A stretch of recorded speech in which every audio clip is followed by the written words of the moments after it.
আপনারা হয়তো ভাবতেছেন এখানে একটা ছেলে আর একটা মেয়ে নাচানাচি করতেছে, কিন্তু দুঃখের বিষয় হলো একটা ছেলে একটা মেয়ে না, এখানে দুটোই মেয়ে। হ্যাঁ গাইস, এটাই সত্যি, এখানে একটা ছেলে একটা মেয়ে না, আসলে এখানে দুটাই মেয়ে। প্রথম দেখা আমি ভাবছিলাম এখানে একটা ছেলে একটা মেয়ে, কিন্তু পরে ঘাটাঘাটি করে দেখে দুটোই মেয়ে। কিন্তু আপনারা ভাবতেছেন হয়তো কোনটা ছেলে কোনটা মেয়ে, তো এটা জানার জন্য সম্পূর্ণ ভিডিওটা দেখেন, অবশ্যই জানতে পারবেন। আসলে এখানে দুইটাই মেয়ে বললে ভুল হবে, একটা বেটা আক্তার বেটি আর একটা হলো আসলে বেটি মানে মেয়ে। আপনারা হয়তো বুঝেই গেছেন এখানে কোনটা বেটা আক্তার বেটি আর কোনটা মেয়ে, এদের হাত ভাব ভেবে চাল চলন দেখে হয়তো বুঝেই গেছেন এতক্ষণে। যদি তারপরে না বুঝে থাকেন তো আমি তো আছি আপনাকে বুঝিয়ে দেওয়ার জন্য। তো এই যে এটা হলো মেয়ে আর এটা হলো বেটা আক্তার বেটি, মানে আর চাল চলন দিকে কোনো ধরার ক্ষমতা নাই যে এটা বেটা আক্তার বেটি না মেয়ে নাকি ছেলে। তো এখন তোমাদের কাছে হয়তো ক্লিয়ার হয়ে গেছে কোনটা ছেলে আর কোনটা মেয়ে। তো ইনি নাকি আবার কোন দেশ থেকে, মালয়েশিয়া থেকে নাকি কোন দেশ থেকে পড়ালেখা করে আইছে, তার জন্য মনে হয় এই অবস্থা, বেটা আক্তার বেটি হয়ে গেছে মেয়ে থেকে। না আমি এখানে পড়ালেখা বা কোনো দেশকে ছোট করতেছি না, তো বিনোদনের জন্য শুধু এই কথাটা বললাম। তো আমার ভিডিও সবাই বিনোদনের জন্য নিয়েন, কেউ সিরিয়াসলি নিয়েন না। আবার যদি কেউ চুল পাকনামি করে সিরিয়াসলি নিয়ে নেন তাহলে আমার কিছু করার নাই, নিলে নেন আমার কি। আমি ভিডিও বানাই আপনাদেরকে বিনোদন দেওয়ার জন্য, আপনারা যদি বিনোদন হিসেবে না নিয়ে অন্য সিরিয়াসলি নিয়ে নেন তাহলে তো আমার কিছু করার নাই রে ভাই। তো বাদ দিয়ে এইসব কথা, আমরা অন্য টপিকে গেতাছি। তো আমরা যেটাকে বলতেছিলাম বেটা আক্তার বেটিকে নিয়ে ভিডিও বানাইতেছিলাম, তো চলেন বেটা আক্তার বেটির টপিকে যাওয়া যাক।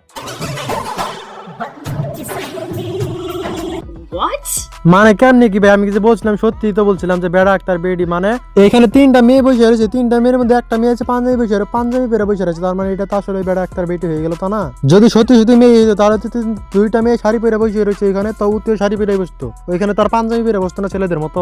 না, বাইরের দেশে পড়াশোনা করার পর যদি এই অবস্থা হয় তাহলে বাইরের দেশে পড়াশোনা করে লাভটা কি ভাই? বাইরের দেশে পড়াশোনা করে যদি এগুলো হয় তাহলে আমাদের দেশের মাটিতে যেগুলো পড়াশোনা করে বা দেশের মাটিতে যেগুলো বড় হচ্ছে ওগুলো অনেক ভালো আছে। এখানে দেখেন পার্কের মধ্যে না কি একটা জঙ্গলের মধ্যে দুইজন নাচানাচি করতেছে, এটা পুরো ছেলেদের শার্ট প্যান্ট পরে নাচানাচি করতেছে। একটা মেয়ে হইলে জীবনে এগুলো করে মাইসে, আর বাঙালি ঘরের মেয়ে ভাই সব কিছু সম্ভব। তা এগুলো বাদ দেন, দেখেন আরো তো অনেক ভিডিও আছে এদের মতো। এই ভিডিও গুলো দেখেন একবার শার্ট প্যান্ট পরে গেঞ্জি পরে মাঠের মধ্যে নাচানাচি করতেছে, দেখে মনে হচ্ছে কাপল ছেলে মেয়ে আরেকটা বার আরেকজনের সঙ্গ দিতেছে। তো কিছু করার নাই, মনে হয় ছেলে হতে চেয়েছিল কিন্তু বলবো সত্য মনে করেন একটা ডান্ডা দেয় নাই, তার জন্য ছেলে হতে পারে নাই। তো এখন মেয়ে হয়ে মনে করেন ব্যাক কিছু করতেছে, ছেলেদের শখ মেটাতে চেষ্টা করতেছে, শুধু একটা কামি করতে পারে না। তো ওটা আপনারা বুঝে নিতেছেন বুঝছি, তো আপনারা বুঝে নেন। যদি না বোঝেন মনে করেন খারায় মতে ছেলেরা তো ওইটাই নাই, মানে এখন ডান্ডা ছাড়া ঠান্ডা হয়ে ঘুরে বেড়াইতেছে, আর কিছু করার নাই। এরপর চাপড়া চাল চলনটাই হলো ছেলেদের মতো, শুধু মেয়ে হয়ে জন্মাইছে, এটা হলো দুঃখের বিষয়। না হলে এই ভিডিওটা দেখেন।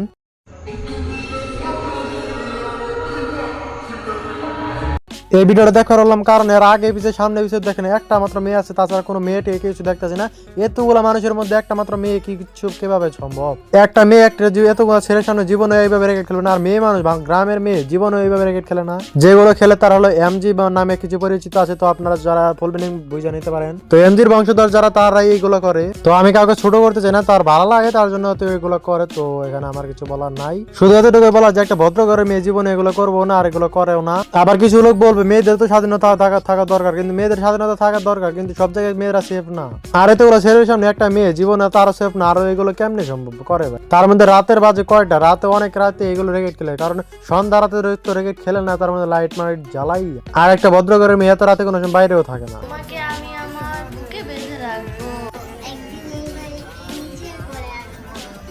কি বল ভাই, অতি ওর বাড়িতে নিজের করে আনবো মানে অতি পোলা নাকি মাইয়া? তো আমি নিজেও কনফিউজ, কারণ পোলারা শুনছে নিজের করে নিজের বাড়িতে নিয়ে আসে, অতি তো মেয়া হয়ে কেমনে নিবো? তার মানে তুই তো পোলা নাকি বুঝতেছি না তো কিচ্ছু। আমার তখন লিঙ্গ নিয়ে সন্দেহ হইতাছে, কথাবার্তা কই পোলা মাইছে না, আবার বয়স শুনি মেয়েদের মতো, মানে কি ভাই? ডান্ডা ছাড়া সান্ডা দেখে এখন আবার মাইয়া না পোলা ভাই, আমার মাথায় কনফিউজ ভাই। ওরা নিয়ে আর কিছু বলতে চাই না, আমার মাথা ঘুরে গেছে। তো ভিডিওটা ভালো লাগলে ছোট মোটো করে একটা লাইক করে দেন, ভিডিওটা ছোট হচ্ছে আপনারা লাইকটা করে দেন, কমেন্টটা যদি করতে চান করে লেন। তো আজকের মতো এই পর্যন্ত, ভালো লাগলে like comment share subscribe, bye bye, আল্লাহ হাফেজ। Facebook page follow please.